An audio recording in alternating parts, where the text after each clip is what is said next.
Dans cette paracha de Béchalach, la Torah nous raconte la traversée de la mer Rouge. Comment Am Israël, qui a été poursuivi par les Égyptiens, se sont retrouvés au bord de l'eau, pris en étau, puisque les Égyptiens étaient à l'arrière, et la mer devant, avec toutes ses vagues, et les bénis Israël étaient saisis de panique.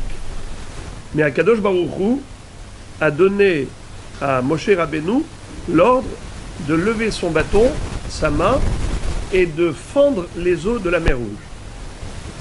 Alors regardez comment la Torah nous décrit dans 2 psukim un descriptif similaire, la traversée des béné Israël. Lisons. Dans le pasuk Kafbet, Perek Yud Dalet. Vayavohu béné Israël betor hayam bayabasha. Les béné Israël ont traversé la mer sur une terre sèche, à pied sec. Ve'amaim lahem homa miminam umisemolam. Et les eaux constituaient une muraille à droite et à gauche. De part et d'autre, les eaux ont constitué une muraille. Regardez dans le pasuk Kaftet, Ubnei Israël al-Rubayabasha betor hayam. Ve'amaim lahem homa miminam umisemolam. Et les Bnei Israël ont traversé à pied sec une terre sèche, betor hayam, dans la mer. Ve'amaim lahem homa, et les eaux constituaient une muraille, miminam ou misemolam, à droite et à gauche. Alors il y a ici une triple question soulevée par le Gaon de Vilna. Premièrement, pourquoi cette répétition qui paraît totalement inutile, puisque la Torah nous répète exactement la même chose, que les Bnei Israël ont traversé la mer Rouge à pied sec avec des murailles d'eau de part et d'autre. Alors pourquoi le répéter 2 fois? Deuxièmement, la première fois il est écrit Vayavo u Bnei Israël betor hayam bayabasha. Ils ont traversé dans la mer sur une terre sèche. Dans le deuxième pasuk 29, il est écrit bayabasha betor hayam. D'abord une terre ferme et ensuite dans la mer. Pourquoi ce changement? Encore une autre curiosité, c'est que dans le premier pasuk, il est écrit Va'amaim lahem homa, et les eaux constituaient une muraille. Homa qui veut dire muraille, c'est écrit sans le vav. Alors que dans le pasuk 29, Va'amaim lahem homa, c'est la première fois, au contraire, la première fois, Va'amaim lahem homa, la première fois c'est écrit avec vav, et la deuxième fois c'est écrit homa sans vav. Et donc la question, là encore, c'est de comprendre pourquoi cette différence. Pourquoi la première fois c'est avec un vav et la deuxième fois sans vav. Avant de donner la réponse du Gaon de Vilna, je voudrais l'introduire par un pirouche très fort du Or HaHaim HaKadosh sur une autre anomalie qui apparaît dans un pasuk précédent. Au moment où Moshe Rabbeinu s'est mis à appeler Hachem au secours, car les Bnei Israël étaient saisis de panique, comme dit le Midrash, Arba'a kitot hayu be'orde hayam. Il y avait 4 catégories de personnes qui ont traversé la mer Rouge. Il y avait ceux qui étaient tellement paniqués qu'ils ont dit on préfère se jeter à l'eau pour se suicider, plutôt que de mourir entre les mains des Égyptiens. Il y en a d'autres qui ont dit non, on va simplement lever le drapeau blanc et on va se remettre entre leurs mains. Ils auront certainement pitié de nous, plutôt que de mourir noyés. D'autres ont dit non, ce qu'on va faire, on va leur livrer guerre. On va se battre contre les Égyptiens. Et d'autres vont dire on n'a aucune chance de gagner, mais on va essayer de les impressionner en poussant des hurlements. On va rugir comme des lions. On va peut-être leur faire peur, ils vont nous lâcher. À ces 4 groupes de personnes, Moshe Rabbeinu s'adresse dans ces 2 psukim où il va leur dire, regardez pasuk Yud Gimel, Vayomer Moshe el ha'am al tira'u. Moshe s'adresse au peuple en disant, n'ayez pas peur. Hitiatsevu ur'u et yeshuat Hashem asher ya'aseh lachem hayom. Tenez-vous bien à votre place et vous verrez la délivrance que Akadosh Baruch Hu va réaliser en votre faveur aujourd'hui. À qui s'adresse Moshe Rabbeinu? À ceux qui voulaient se jeter à l'eau. Il leur dit, Hityatsez-vous, restez à votre place. Et à ceux qui ont voulu lever le drapeau blanc, qu'est-ce qu'il leur dit?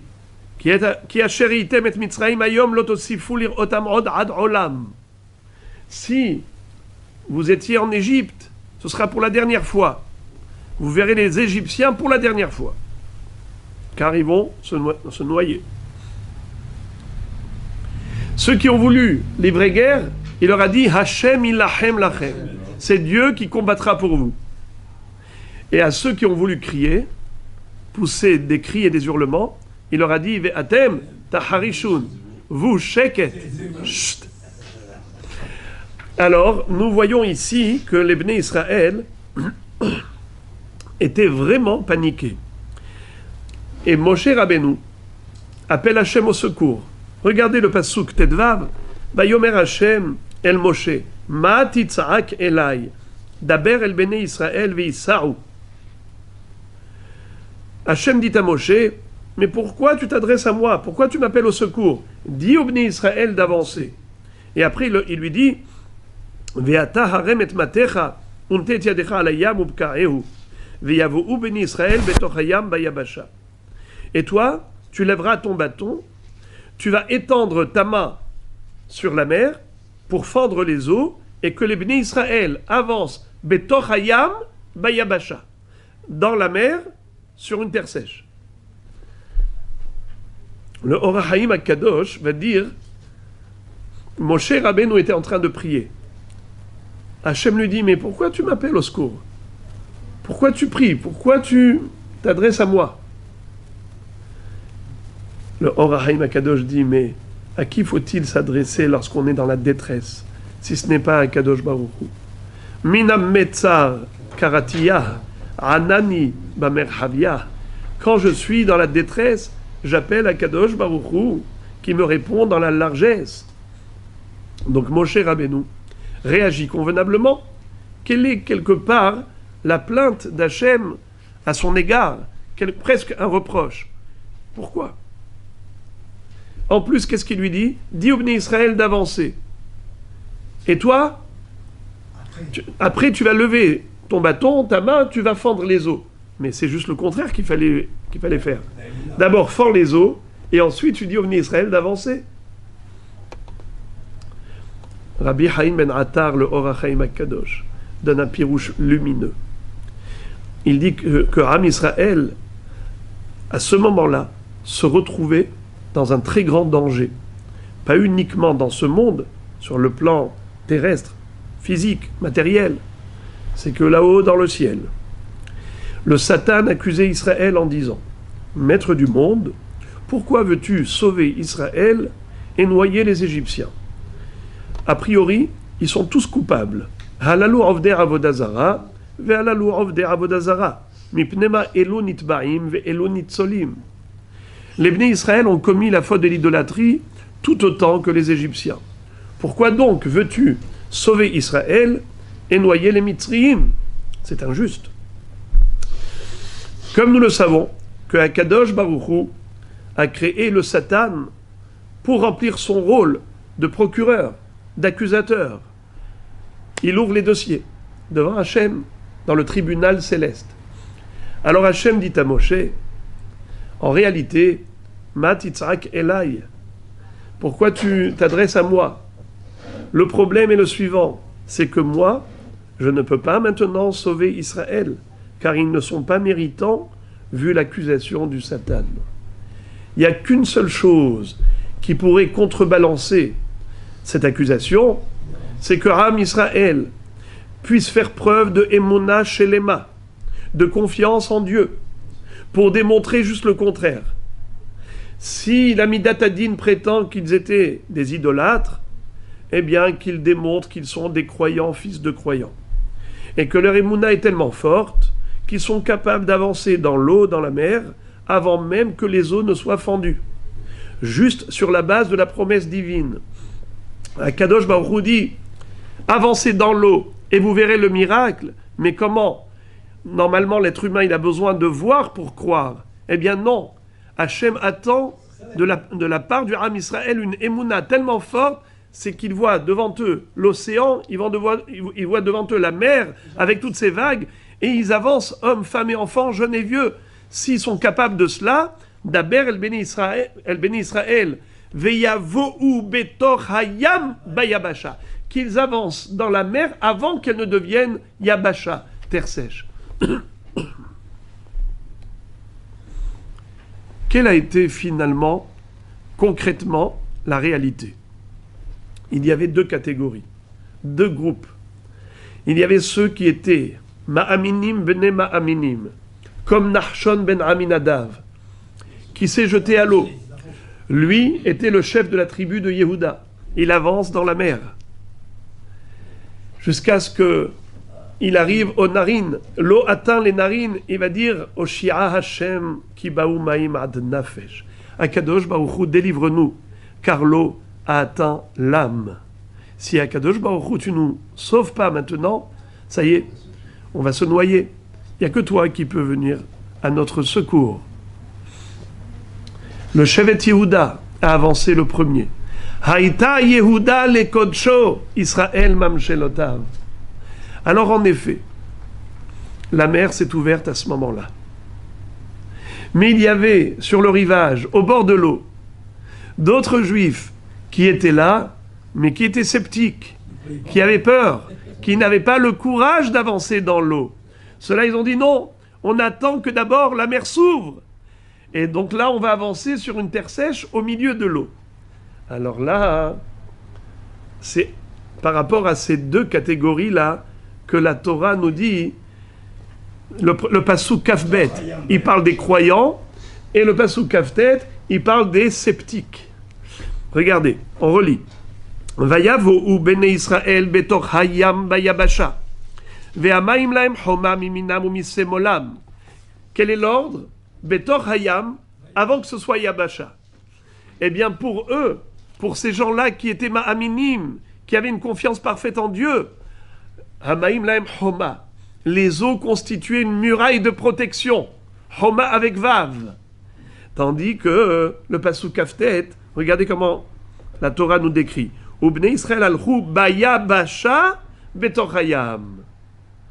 Ve'hamaim lahem choma miminam umisemolam. Ceux-là, ils ont attendu que ce soit Yabasha, que ce soit une terre sèche, une terre ferme, avant d'avancer entre les murailles d'eau. Eh bien, ces murailles n'étaient pas de protection, elles étaient Hema. Chachamim nous disent Al tikre Homa et la Hema.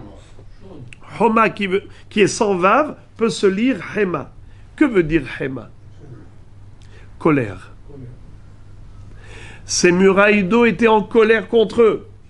Ils voulaient les noyer. Les murailles étaient quelque part prêts à engloutir ces juifs-là qui n'avaient pas eu la Emouna ou Akadosh Baruch Hu. Le deuxième groupe qui, eux, n'ont pas fait preuve de confiance parfaite et totale en Akadosh Baruch Hu, vis-à-vis d'eux, l'accusation du Satan était tout à fait en vigueur. Et par conséquent, ces murailles d'eau allaient les engloutir. Donc ce n'était pas Homa, une protection pour eux, c'était Hema, une colère contre eux. Voilà donc, Rabotai, comment on comprend le fait que dans la vie, il y a parfois la mer qui est devant nous. C'est-à-dire chacun dans sa vie a ses épreuves. Il a l'impression que c'est infranchissable. Mais Akadosh Baruch Hu le met à l'épreuve. Il est en train de tester sa Emouna, sa confiance en Akadosh Baruch Hu. N'aie pas peur, avance, comme Nachshon ben Aminadav. Haïta Yehuda le Kodsho, Israël Mamshelotav. Akadosh Baruch Hu peut tout. C'est lui qui a créé la mer, c'est lui qui peut fendre les eaux. Je vais terminer avec un très joli machal que donnent les Baalei Moussar par rapport à la division de la mer Rouge. Il y avait un enfant qui a dit à son père, « Papa, je ne comprends pas. Quelle est la grandeur de Kriyat Yam Souf? Mais si Dieu a créé la mer, c'est tout à fait normal qu'il puisse également fendre les eaux. » Alors, il lui dit, « Écoute mon fils, Il était une fois un artiste, un artisan qui était capable de faire des choses très très belles. Avec de la poterie, il faisait des chefs-d'œuvre, des œuvres d'art. Un jour, il a fabriqué un cheval. Il a pris du bois, de l'argile, et ensuite il a pris une peau de bête, et il a fabriqué un cheval, avec les yeux, avec le museau, avec la queue de cheval, avec la peau, les pattes. Ensuite, il a installé sur le kikar, dans la place centrale de la ville. Les gens passaient par là. Personne n'a prêté attention à ce cheval. Cet homme qui rôdait autour voulait voir la réaction des passants. Il était tellement frustré, tellement peiné, chagriné de voir que personne n'a même pas jeté un regard sur son cheval. Il est rentré chez lui en pleurant. Sa famille l'a vu comme ça. Qu'est-ce qui se passe? Il a raconté.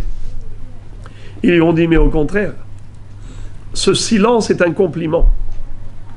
Tu l'as tellement bien fait ton cheval que les gens ont cru que c'était un vrai cheval. Donc il n'y avait rien d'extraordinaire. Des chevaux, on en voit tout le temps. Personne ne s'est même arrêté une seconde pour l'observer. Alors il leur a dit quoi? Qu'est-ce que vous voulez que je fasse? Que je fabrique des choses qui ne soient pas belles pour que les gens remarquent que c'est artificiel? Ils lui ont dit, non, tu sais ce que tu vas faire? Ton cheval, tu vas le couper en deux. Et tu vas le séparer. Et là, tu vas voir. C'est ce qu'il a fait. Et du coup, les gens qui passent par là, ils ont dit, mais c'est pas possible. Un cheval coupé en deux, et en s'approchant, ils ont vu que non. C'était avec du bois, avec de la peau. C'était complètement artificiel. Ce n'était pas un vrai cheval naturel. Alors ils ont dit, mais quelle merveille, quel artiste exceptionnel, extraordinaire. Alors il a dit, tu comprends mon fils, Akadosh Baruch Hu a créé la mer. Il a créé tout le cosmos. Mais les gens s'habituent. Au lieu de découvrir la grandeur du Créateur par rapport aux créatures, les gens s'habituent à tel point que presque, Hasve Shalom, ils font abstraction même du Créateur du monde. Qu'est-ce que fait Hachem? Eh bien, il fait Kriyat Yam-Souf. En voyant la mer, tu n'es pas émerveillé. Eh bien, je vais fendre les eaux. Et là, tu vas réaliser Vayar Israël et Ayad Agedola Sherasa Hashem Bemitzraim Vayireu Am et Hashem Vayaminu Bashem ou Bemoshe Avdo Az Yashir Moshe Uvne Israël. Donc, Moré Verabotai, il faut le comprendre que de temps à autre, il y a des choses extraordinaires qui arrivent dans la vie. C'est juste pour attirer notre attention. Mais sinon, de manière générale, on doit se focaliser sur les merveilles de la création. C'est ou marom enechem ou mi bara elle. Levez vos yeux vers le ciel et posez-vous la question, qui a créé toutes ces galaxies, tous ces astres, toutes ces constellations? Mi bara elle. Qui a créé tout cela? Hachamim disent que mi elle, c'est les lettres de Elohim. Elle, Aleph Lamed He. Mi, le Yud est le même. Elohim. Mi bara elle, Bereshit bara Elohim. C'est Akadosh Baruch Hu qui a créé le monde tout entier avec tout ce qu'il contient. L'Hashem haaretz umloa tevel v'yoshveba. Donc, à nous de continuer à véhiculer cette émouna, cette flamme de émouna et de bitachon. Akadosh Baruch Hu doit nous éclairer l'esprit et les chemins de la vie. Bruchim tiyu. S'il vous plaît, est-ce qu'il y a d'autres parachas où on trouve